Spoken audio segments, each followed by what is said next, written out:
What is up, Highway 83 YouTubers? Tony's talking about headers.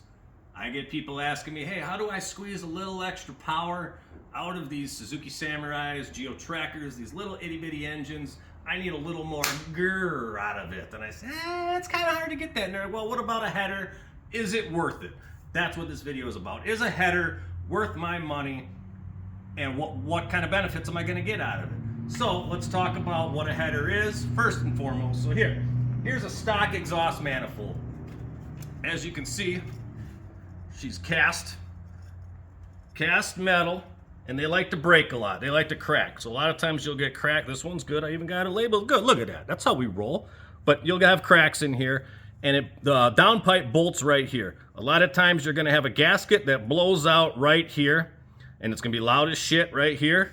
So this is a stock exhaust. It's going to be short like this, heavy metal that likes to crack.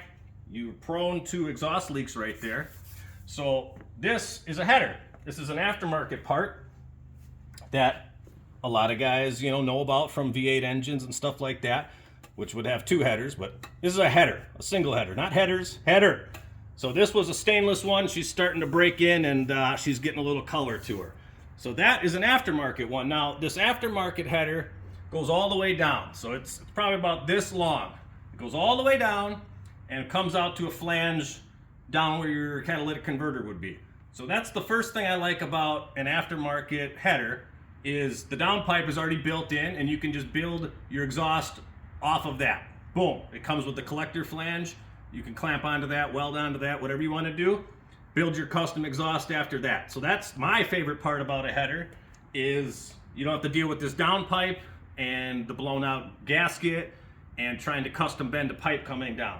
So that's my favorite part. Now, let's talk about performance. Yeah, you're gonna hear a lot of different crap on the internet of, oh yeah, I felt seat in my pants power. This thing, no. In my opinion, I don't really think you get any power out of it. I don't think so. Maybe a touch, but you're not gonna be gaining mad horsepower by any means.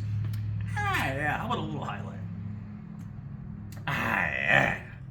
So power gains, I don't know about all that. So the real benefits are the looks. It looks cool as shit, especially when it's shiny. They're pretty affordable. If you look on eBay or Amazon, these headers are just a touch over $100 most of the time.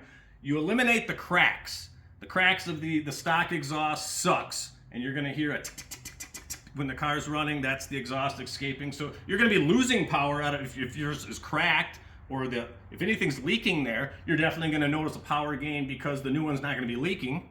So that's a benefit. So I like the fact that it's not cast and it won't crack. It spits down to the bottom where you can connect your exhaust and rock and roll from there. It looks cool. Almost all of them, I think, still have the oxygen sensor port, so you can connect back in there. And one tip I would do on some of them, especially most of the ones are made in China or who knows where, and the flange is not perfectly flat. So what I do is I get some copper RTV gasket maker. It comes with a gasket, but I put a little bit of that copper, which is super high temp RTV, a little bit on both sides. Put your header to the cylinder head. Tighten your bolts just a little bit, just a wrench with just a little bit, but don't torque them down.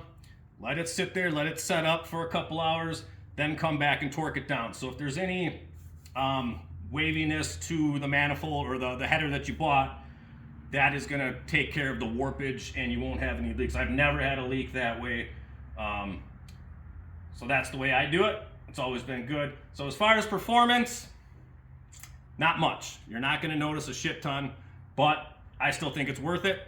And hopefully this gives you a little knowledge of whether it's worth your money to buy one or to stick with your stock exhaust. If your stock exhaust is fine, I'd probably stay with it. But if it rots out or it's cracked, I would upgrade to the header right off the bat, and hey, it is what it is. So yeah, it's hard to get extra power out of these little guys, and the header is really not a huge thing that's gonna gain it, but I like them. I run them on all of mine. So hey, take this for what it's worth. Thank you guys for watching, and hey, if you got other questions, post it in the comments and I'll make a video about it and try and help you guys out. Until then, Highway 83, a little Miller time.